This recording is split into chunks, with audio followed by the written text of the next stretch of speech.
10th அயனமில் இருக்க ரெட்டைமலை சீனிவாசன் பற்றின information பார்க்கலாம்.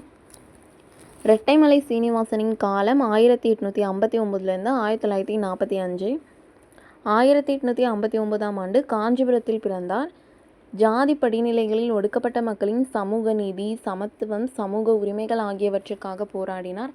அவருடைய தன்னலமற்ற சேவைக்காக ராவ் சாஹிப் 1926, ராவ் பகதூர் 1930, திவான் பகதூர் 1936 ஆகிய பட்டங்களால் அவர் சிறப்பு செய்யப்பட்டார்.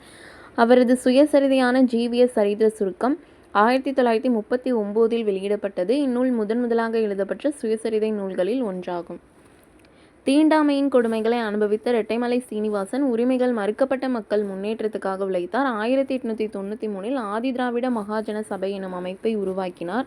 ஒடுக்கப்பட்ட மக்கள் கூட்டமைப்பு மற்றும் சென்னை மாகாண ஒடுக்கப்பட்ட வகுப்பினரின் கூட்டமைப்பு ஆகிய அமைப்புகளின் தலைவராய் பணியாற்றினார். B.R. அம்பேத்கரின் நெருக்கமானவரான அவர் லண்டனில் 1930-31 நடைபெற்ற முதல் 2ஆம் வட்டமேஜை மாநாடுகளில் கலந்து கொண்டு சமூகத்தின் விளிம்புநிலை மக்கள் கருத்துக்களுக்காக குரல் கொடுத்தார். 1932 செய்து கொள்ளப்பட்ட பூனா ஒப்பந்தத்தில் கையெழுத்திட்டவர்களில் அவரும் ஒருவர். தேங்க்யூ.